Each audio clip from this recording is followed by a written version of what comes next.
Hey everybody, welcome back. Today we're taking a look at a very cool little game called Magical Poppin' for the Super Famicom, which was developed by Polestar and published by Pack-In Video in 1995. And it was a Japan exclusive, which is really too bad for Western audiences because this is actually a really good game. The plot concerns a young girl referred to in the game only as Princess, as she sets out to retrieve a magical gem or gems that were stolen from her kingdom by an evil demon king when he invaded with his armies. So now she's on a quest to get them back and save her kingdom. So it is a very straightforward kind of classic plot, which is really all you need for a game of this type, where the real draw is the gameplay and the presentation.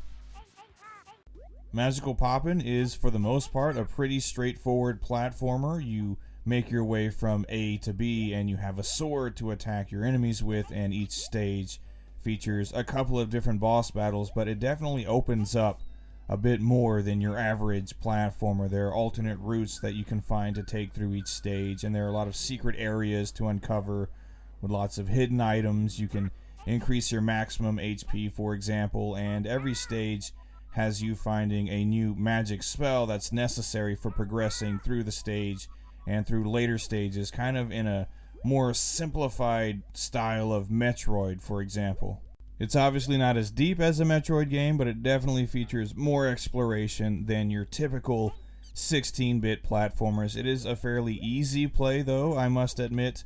Not terribly challenging. You can probably finish it in a little over an hour on your first try, but it is still really fun, and the controls are great. Attacking enemies, using magic, and the platforming itself, it all feels really good. So at least in the gameplay department, Magical Poppin' is excellent, a very enjoyable game.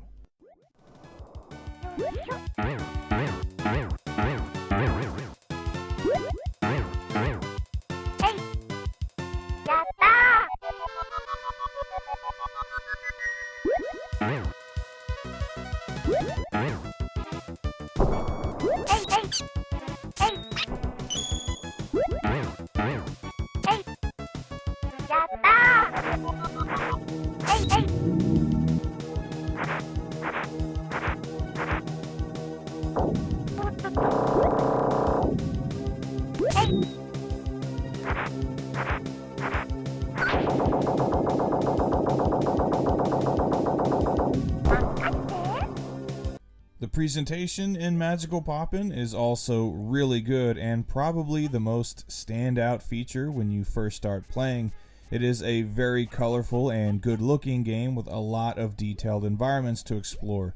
You do get a pretty typical assortment of stages, including the prerequisite ice and fire levels, as well as some forests, mountains, and castles to explore, but it all looks really good, as would be expected for a late release for the Super Famicom. The character designs are also great. The princess, all of the various enemies, and especially the game's bosses, which are mostly large sprites, and they look really cool. So overall, this is a great looking game. The sound design is like the visuals, also really good. Lots of catchy and upbeat tunes mostly, but also a few more serious ones for certain stages and boss battles, and they all sound great. Also, some really good and clear voice samples. That's one of this game's claims to fame, is that the princess is voiced by Ai Ijima, a one-time adult film star who later went on to do other works in her career. So all things considered, this game is the total package as far as 16-bit platformers are concerned. It looks good, it sounds good, and it plays good. Aside from the relatively low difficulty level, I have no complaints at all with Magical Poppin'.